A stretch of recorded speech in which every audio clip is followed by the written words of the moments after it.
Assalamualaikum warahmatullahi wabarakatuh. Alhamdulillahirabbil alamin. Wassalatu wassalamu ala asyrafil anbiya'i wal mursalin wa ala alihi wa sahabatihi ajma'in, amma ba'du. Allahumma anfa'na bima 'allamtana wa 'allimna ma yanfa'una wa zidna ilman, walhamdulillah ala kulli hal, wa na'udzubillah min hali ahlin nar.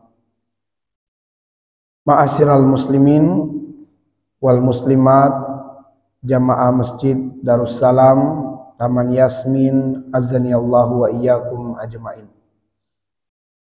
Selalu kita berharap dan terus berdoa kepada Allah Subhanahu wa taala, semoga umur kita dipanjangkan Allah dalam kebaikan dan dalam ketaatan di sisinya. Semoga rezeki kita diberkahi oleh Allah, harta kita dibanyakan oleh Allah, anak keturunan kita dibaguskan dan dicerahkan masa depannya. Semoga amal soleh kita diterima oleh Allah, dosa kita diampuni oleh Allah. Semoga kita semua direzekikan menutup usia dalam keadaan husnul khatimah, dan semoga kita semua dikumpulkan di tempat terbaik di akhirat, di dalam surga Allah Subhanahu wa taala.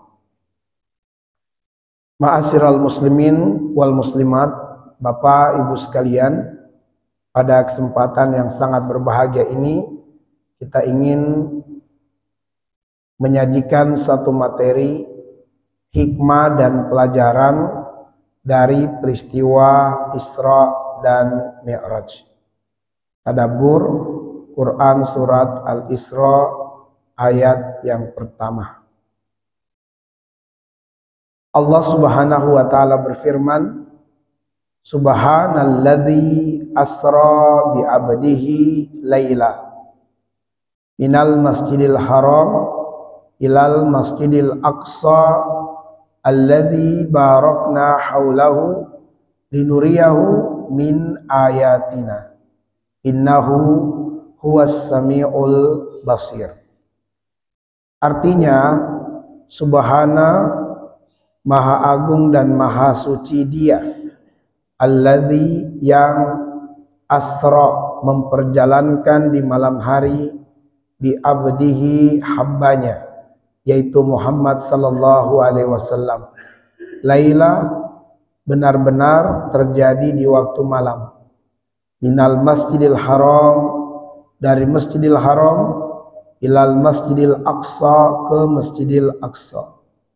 Alladzi, yang barakna haulahu, kami berkahi haulahu, sekelilingnya, linuriyahu, untuk kami perlihatkan kepadanya, kepada hamba kami, yaitu Muhammad sallallahu alaihi wasallam, min ayatina, di antara tanda-tanda kebesaran kami. Innahu, sungguh Dia, yaitu Allah, huwa, benar-benar Allah, as-sami'ul basir, maha mendengar lagi maha melihat. Adapun pembahasan kita pada kesempatan ini, yang pertama tentang sekilas sejarah Isra dan Mi'raj, kemudian rahasia di balik penggalan ayat, dan yang terakhir hikmah dan juga pelajaran. Kita mulai dari sekilas tentang sejarah Isra dan juga Mi'raj. Apa yang dimaksud dengan Isra dan Mi'raj? Isra adalah perjalanan horizontal yang ditempuh oleh Nabi Muhammad sallallahu alaihi wasallam dari Masjidil Haram yang berada di Mekah menuju Masjidil Aqsa yang berada di Yerusalem. Perjalanan ini terjadi dalam waktu yang sangat singkat, bahkan dalam semalam, bahkan kurang dari semalam. Isra adalah bagian dari peristiwa yang lebih besar, dan dimulai dengan perjalanan fisik. Karena ternyata setelah Isra ada yang lebih dahsyat, yaitu Mi'raj. Mi'raj adalah perjalanan vertikal. Kalau Isra adalah horizontal, maka Mi'raj adalah vertikal. Bagian dari peristiwa Isra yang merupakan perjalanan spiritual Nabi Muhammad sallallahu alaihi wasallam dari Masjidil Aqsa menuju langit. Dalam perjalanan ini Nabi sallallahu alaihi wasallam melewati berbagai lapisan langit hingga akhirnya bertemu dengan Allah Subhanahu wa taala, menerima wahyu dan mendapatkan perintah untuk melaksanakan sholat 5 waktu sehari semalam. Isra dan Mi'raj adalah hiburan dan sekaligus penguatan dari Allah Subhanahu wa taala untuk baginda Nabi sallallahu alaihi wasallam dalam mengemban dan menyempurnakan isi kenabian di muka bumi. Disebut hiburan karena di tahun di mana Nabi di Isra dan di Mi'rajkan oleh Allah, di tahun itu dikenal sebagai tahun kesedihan atau amul huzn. Adapun latar belakang yang menjadi diantara sebab peristiwa Isra dan Mi'raj, pertama adalah adanya ujian kesedihan yang dialami oleh baginda Nabi Muhammad sallallahu alaihi wasallam sebelum peristiwa Isra dan Mi'raj. Sangat penting untuk kita fahami karena kesedihan ini memberikan konteks dan makna mendalam terhadap peristiwa besar tersebut. Beberapa ujian kesedihan yang dialami oleh Nabi sallallahu alaihi wasallam dan hal itu menjadi urgensi bagi Isra dan Mi'raj adalah pertama tahun kesedihan atau amul huzn, di mana baginda Nabi sallallahu alaihi wasallam ditimpa dengan ujian berupa kematian 2 manusia yang sangat dicintainya dan sangat berjasa dalam kehidupannya dan juga berjasa dalam pengembangan dakwah Islam, yaitu istrinya Khadijah radhiyallahu anha dan juga paman beliau Abu Thalib. Yang menambah kesedihan bagi Nabi sallallahu alaihi wasallam atas kematian pamannya Abu Thalib, sebab pamannya itu jiwa raga membela Islam. Namun Allah tidak mentakdirkan sang paman memeluk agama Islam. Sang paman tidak mendapatkan hidayah Islam. Itulah yang membuat Nabi bertambah kesedihannya atas meninggalnya sang paman Abu Thalib. Kemudian setelah kematian 2 manusia tercintanya ini, baginda Nabi sallallahu alaihi wasallam tidak lagi mendapati adanya penjagaan dan perlindungan untuk meluaskan dakwah dari kalangan orang-orang Quraisy yang terus merongrong dakwah Nabi. Maka Nabi kemudian berpikir untuk mendatangi kampung Taif, berharap penduduk Taif itu menerima Islam dan menjadi pembela Islam. Karena penduduk Taif dikenal sebagai penduduk yang ramah, penduduk yang sopan. Sehingga Nabi bersama dengan anak angkatnya Sa'ad bin Haritsah melakukan perjalanan ke Taif yang jaraknya dari Mekah ke Taif itu 100 km. Nah, ketika Nabi tiba di penduduk Taif dan berdakwah kepada mereka, yang didapati oleh Nabi bukan seperti apa yang Nabi bayangkan atau hayalkan. Yang Nabi dapati adalah kebalikannya. Nabi mendapatkan cemoohan, penghinaan, pengusiran, bahkan lemparan-lemparan batu. Penduduk Taif, satu kota, mereka semua menghinakan Nabi. Dari kalangan orang tua sampai anak-anak, dari kalangan orang merdeka sampai budak, semuanya menghinakan Nabi, melempari Nabi dengan batu, sehingga pakaian Nabi yang tadinya berwarna putih menjadi merah karena cucuran darah beliau. Sa'ad bin Haritsah yang tentu lebih banyak merasakan dahsyatnya dan sakitnya lemparan, sebab dia menjadikan tubuhnya sebagai tameng menjaga dan melindungi Nabi sallallahu alaihi wasallam. Saat itu ma'asyiral muslimin, demi terhindar dari lemparan-lemparan batu penduduk Taif, Nabi berlari, Nabi berusaha menjauh. Saat itu Nabi dalam kondisi blank, tak tahu kemana harus melangkah.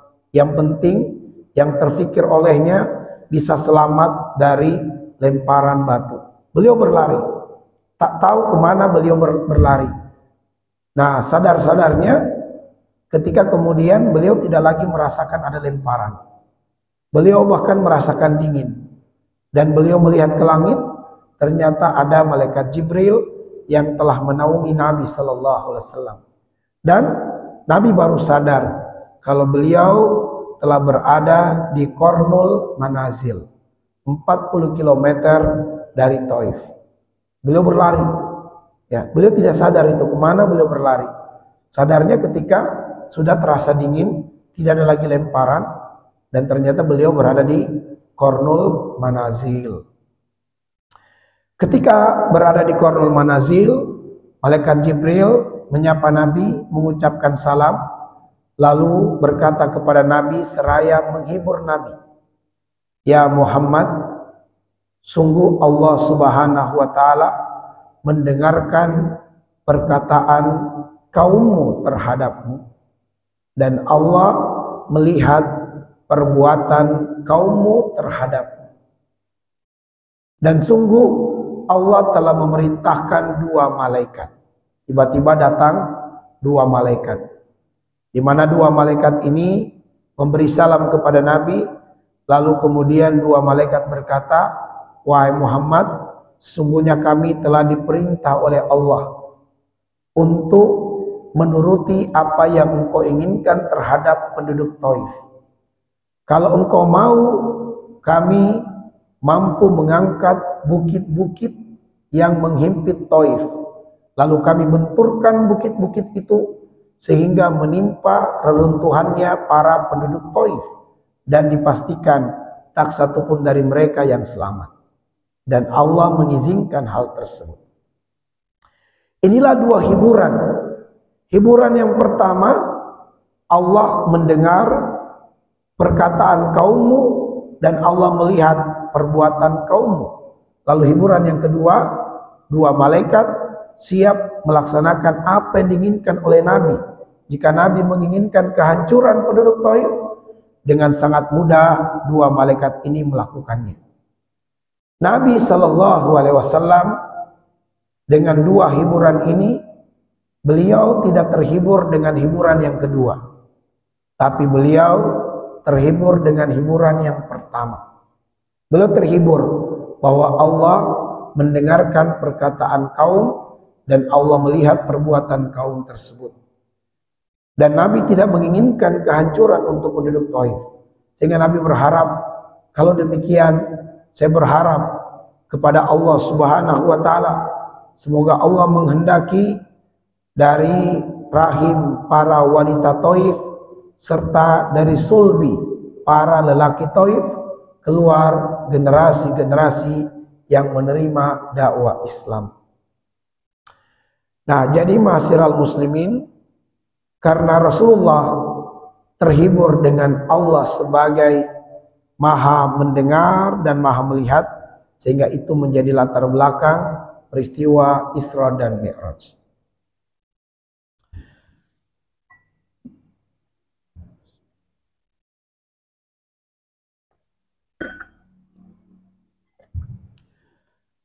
Kapan peristiwa Isra dan Mi'raj terjadi? Imam At-Tabari mengatakan Isra dan Mi'raj terjadi pada tahun Nabi Shallallahu Alaihi Wasallam diangkat sebagai Rasul. Begitu Nabi diangkat sebagai Rasul, di tahun itu terjadi peristiwa Isra dan Mi'raj. Ini menurut Imam At-Tabari.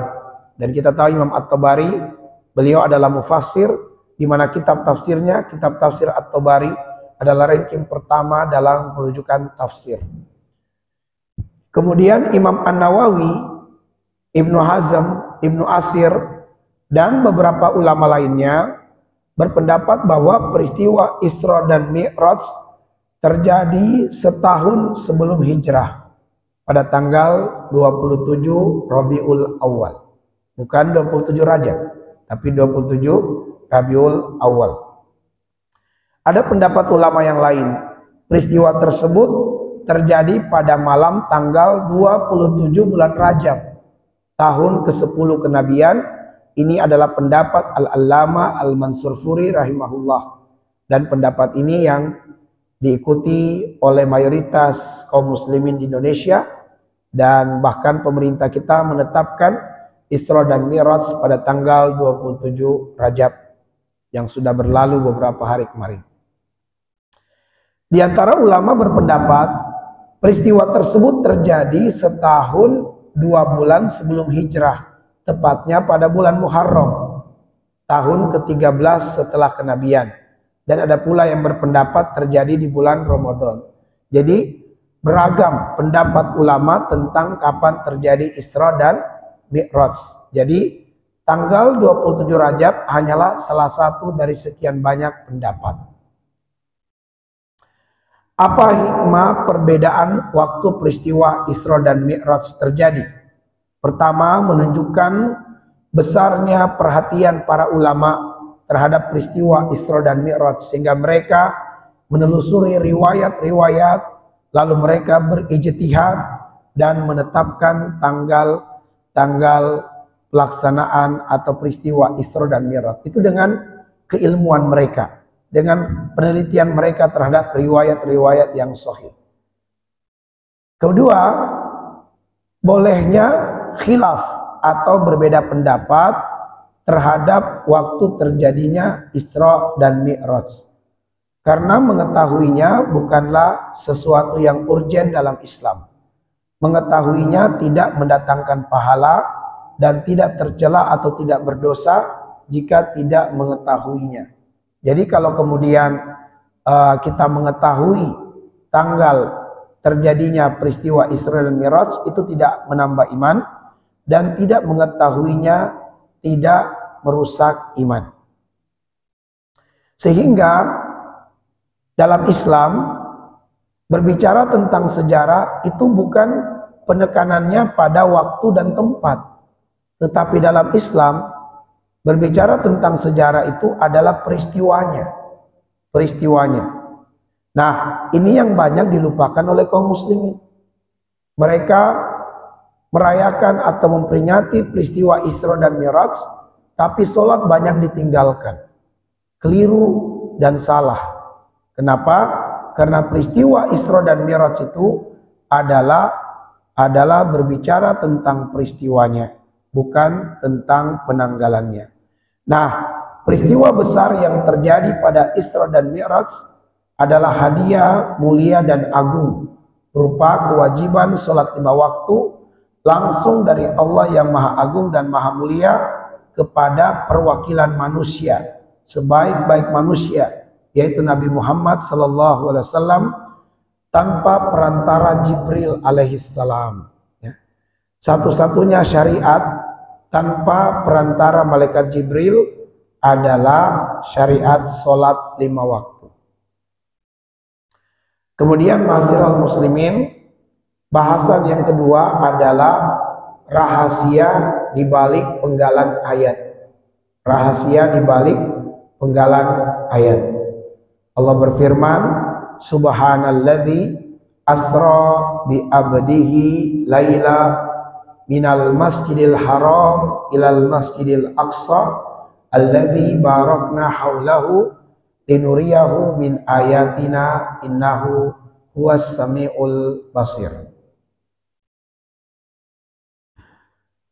Kalau kita perhatikan ayat yang pertama surat Al-Isra, itu diawali dengan kalimat subhana.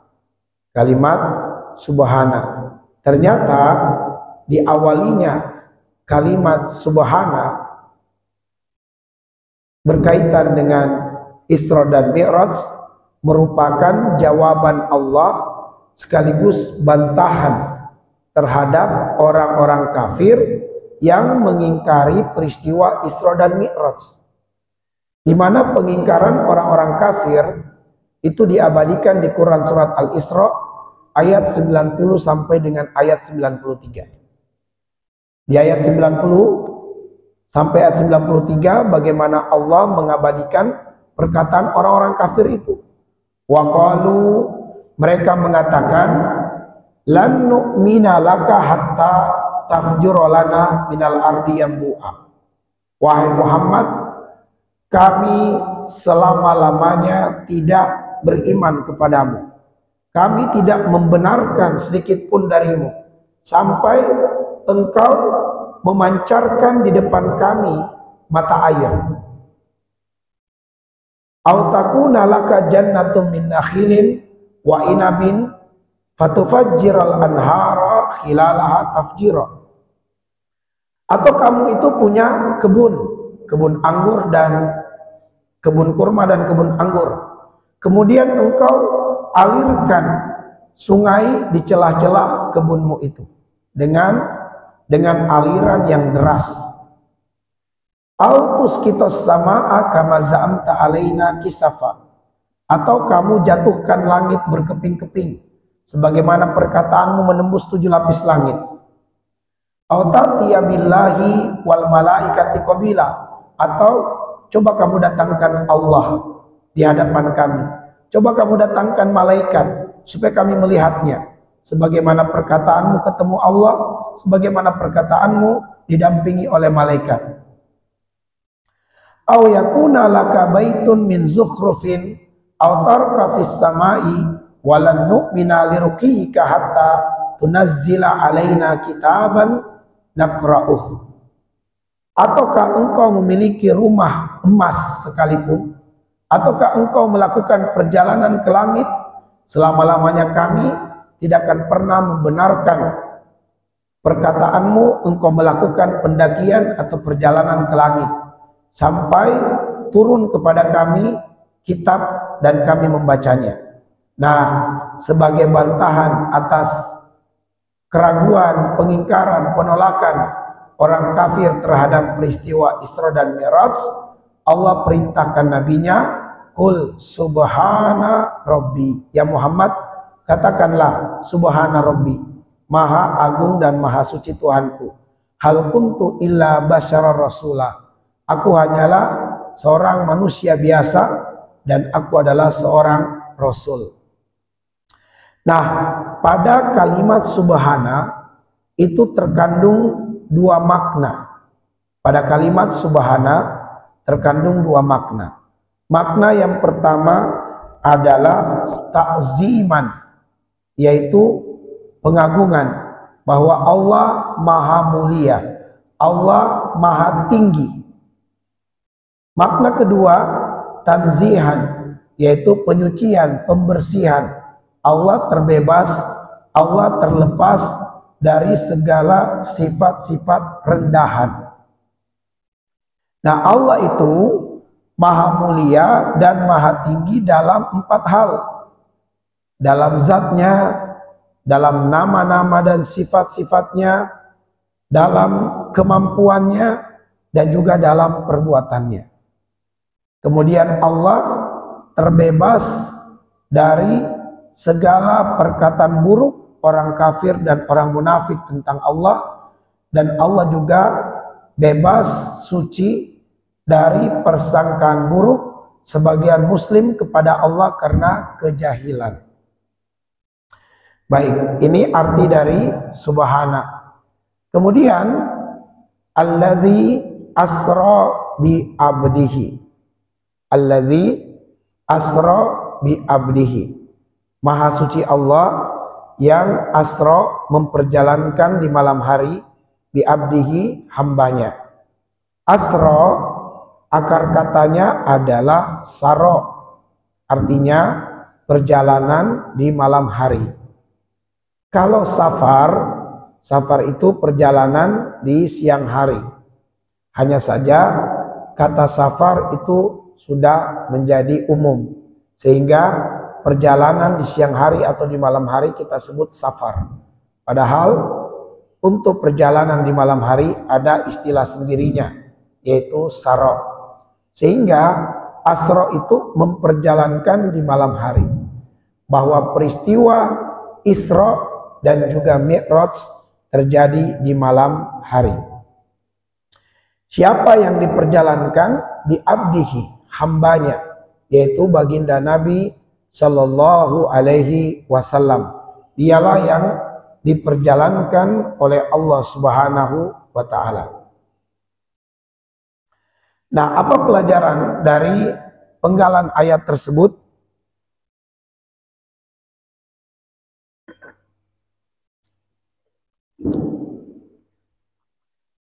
Pertama, peristiwa Isra dan Mi'raj benar-benar terjadi di malam hari, bukan di waktu subuh atau pagi, tidak pula di waktu siang atau sore hari. Peristiwa Isra dan Mi'raj terjadi kepada baginda Nabi Sallallahu Alaihi Wasallam dalam kondisi terjaga, bukan dalam kondisi bermimpi. Dalilnya adalah pertama, terdapatnya kalimat subhana di awal ayat. Sekiranya dalam kondisi mimpi, maka peristiwa Isra dan Mi'raj bukanlah suatu peristiwa yang luar biasa, melainkan peristiwa yang biasa saja, dan tentu tidak akan mendatangkan pengingkaran dari siapapun yang mendengarkannya, termasuk dari orang kafir. Kedua, kalimat bi abdihi, hambanya. Kata abdun, hamba menunjukkan lahiriah dan batiniah, jasad dan ruh secara bersamaan. Sehingga peristiwa Isra dan Mi'raj ini terjadi kepada Nabi secara jasad dan ruh, bukan ruh semata, apalagi hanya sekedar perjalanan mimpi. Kemudian baginda Nabi Sallallahu Alaihi Wasallam tidak akan pernah mampu melakukan perjalanan Isra dan Mi'raj dalam satu malam jika mengandalkan kemampuan manusiawinya, tetapi beliau mampu melakukannya karena diperjalankan oleh yang maha mampu atas segala sesuatu. Kecepatan dalam peristiwa Isra dan Mi'raj itu adalah kecepatan melebihi kecepatan cahaya. Berapa itu kecepatan melebihi kecepatan cahaya? Kecepatan cahaya saja adalah 300.000 km per detik. Itu kecepatan cahaya. Kita tahu kecepatan pesawat 800 km per jam. 800 km per jam. Itu para pakar mengatakan, andaikan manusia dengan kecepatan 800 km per jam tanpa pelindung, ya, tanpa dinding-dinding pesawat, hancur tubuh manusia, akan terbakar karena kecepatan 800 km per jam. Apalagi kecepatan cahaya 300.000 km per detik. Maka tidak mungkin Nabi melakukan perjalanan dengan kemampuan manusiawinya, tetapi beliau mampu melakukannya karena diperjalankan oleh yang maha mampu atas segala sesuatu. Nah, sekarang perhatikan kata Laila. Subhanalladzi asra bi abdihi Laila. Kata Laila ini sebenarnya tanpa disebutkan kata Laila sudah dijelaskan bahwa peristiwa ini terjadi di waktu malam dengan kata asra. Tapi Allah mempertegas bahwa benar-benar terjadi di waktu malam, lailan. Bertujuan untuk mempertegas bahwa peristiwa Isra dan Mi'raj benar-benar terjadi di waktu malam sebagai petunjuk bahwa hendaknya waktu malam benar-benar diperhatikan oleh setiap mukmin untuk beribadah kepada Allah.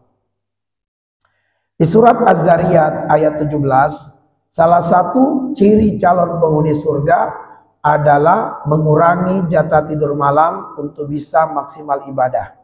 Kanu qalilam minal laili ma yahjaun. Kemudian waktu malam adalah waktu terbaik untuk merasakan kekhusyuan dalam beribadah dan berdoa.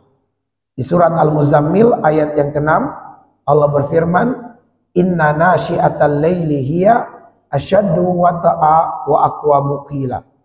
Waktu malam waktu terbaik untuk merasakan kehusyuan beribadah, dan waktu terbaik untuk merasakan pengaruh dahsyat dari ayat-ayat Allah. Selain makna yang tersirat dari waktu malam, dari apa yang kamu tuliskan, juga waktu malam menggambarkan kegelapan dan menyimbolkan kesedihan yang mendalam. Dan Nabi ditimpa dengan kesedihan yang mendalam, seakan-akan hidup beliau gelap. Lalu Allah mengeluarkan beliau dari kegelapan dengan menghibur beliau melalui peristiwa Isra dan Mi'raj. Karena itulah Isra dan Mi'raj adalah tasliyah, hiburan dari Allah untuk Nabi yang sedang bersedih. Nah, sekarang perhatikan penggalan ayat minal masjidil haram ilal masjidil aqsa. Kalau kita menggunakan aplikasi Google Earth, kita akan temukan jarak dari Masjidil Haram ke Masjidil Aqsa adalah 767 mil. 767 mil.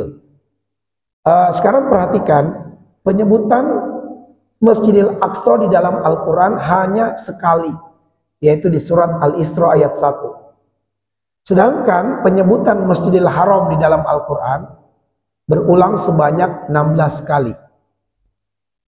Sebelum surat Al-Isra ayat 1, penyebutan terakhir Masjidil Haram terdapat di surat At-Taubah ayat 28. Berarti dari surat At-Taubah ayat 28 sampai Al-Isra ayat 1 itu nggak pernah lagi disebutkan kata Masjidil Haram.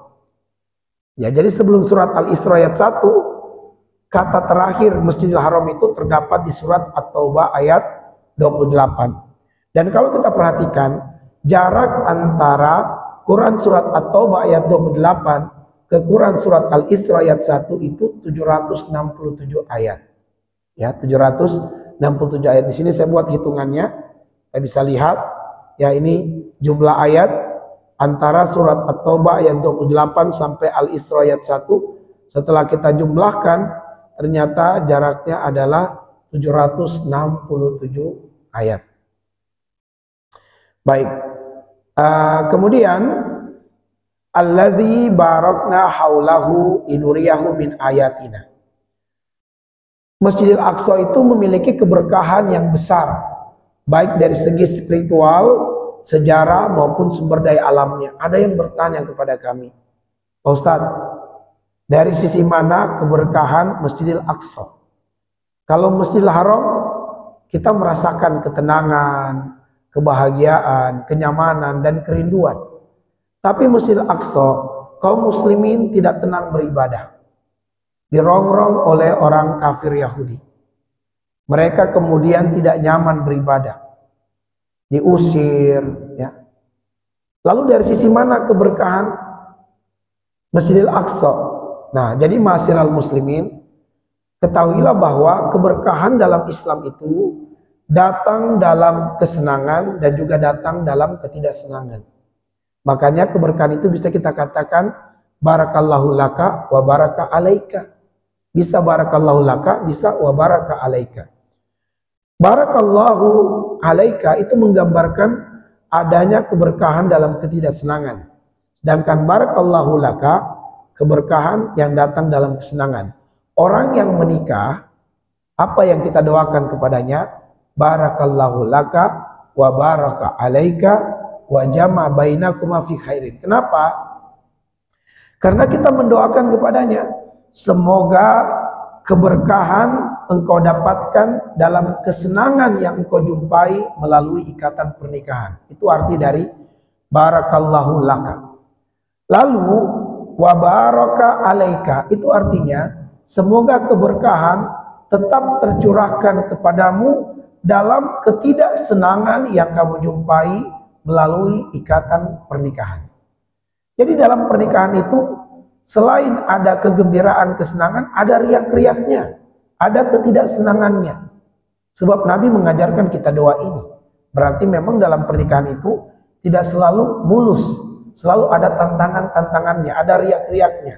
Tapi dalam riak-riak berkeluarga itu ada keberkahan. Kalau kita sabar, dan kita berpikir positif selalu. Nah, jadi sekali lagi, Masjidil Haram adalah gambaran keberkahan dalam kesenangan, sedangkan Masjidil Aqsa gambaran keberkahan dalam ketidaksenangan. Kemudian pada penggalan ayat linuriyahu min ayatina. Nah, pada ayat inilah tersirat makna Mi'raj. Ya, pada ayat inilah tersirat makna Mi'raj, agar kami memperlihatkan kepadanya sebagian dari tanda-tanda kebesaran kami, bahwa Allah Subhanahu wa taala membawa Nabi Muhammad dalam perjalanan Isra dan Mi'raj untuk menunjukkan tanda-tanda kekuasaannya, termasuk perjalanan luar biasa ke langit dalam peristiwa Mi'raj dari Masjidil Aqsa ke Sidratul Muntaha. Nah, jadi linuriyahu min ayatina, disitulah tersirat makna Mi'raj. Di Masjidil Aqsa, Nabi Shallallahu Alaihi Wasallam memimpin sholat berjamaah. Kemudian ditemani Jibril alaihissalam bermi'raj sampai ke langit ketujuh. Dan langit ketujuh itu masih ada lagi di atasnya, Sidratul Muntaha. Nah, malaikat Jibril hanya sampai ke langit ketujuh, nggak bisa sampai ke Sidratul Muntaha. Hancur tubuh malaikat Jibril kalau memaksakan diri sampai ke Sidratul Muntaha. Sehingga tidak ada makhluk yang pernah menapaki Sidratul Muntaha kecuali baginda Nabi Sallallahu Alaihi Wasallam. Menurut hadis yang diriwayatkan oleh Imam Bukhari dan Muslim, dalam peristiwa Mi'raj, Nabi Muhammad Sallallahu Alaihi Wasallam bertemu dengan beberapa nabi di setiap lapisan langit. Yang pertama, di langit pertama ketemu dengan Nabi Adam alaihissalam. Di langit kedua bertemu dengan Nabi Isa alaihissalam dan juga Yahya alaihissalam. Langit ketiga bertemu dengan Nabi Yusuf alaihissalam. Langit keempat bertemu dengan Nabi Idris. Langit kelima bertemu dengan Nabi Harun. Langit keenam bertemu dengan Nabi Musa. Nabi Musa lah yang menyarankan kepada Nabi agar perintah sholat 5 waktu yang beliau terima dari Allah dikurangi menjadi 5 waktu. Jadi itu atas nasihat dan saran dari Nabiullah Musa di langit ke-6. Di langit ke-7 bertemu dengan Nabi Ibrahim alaihissalam. Rasulullah bertemu dengan Nabi Ibrahim yang sedang bersandar di Baitul Ma'mur, rumah ibadah di langit yang dimasuki 70.000 malaikat setiap hari dan tidak keluar. Nah, di dalam Baitul Ma'mur ada Ka'bah. Para malaikat bertawaf. Baitul Ma'mur itu seperti Masjidil Haram. Di dalamnya ada Ka'bah. Ka'bah di dalam Baitul Ma'mur, kalau ditarik garis lurus ke bawah, itu tepat di atasnya Ka'bah di dalam Masjidil Haram. Jadi Ka'bah di Masjidil Haram itu tegak lurus ke atas, itu adalah Ka'bah di Baitul Ma'mur di langit yang ke-7. Di langit yang ke-7.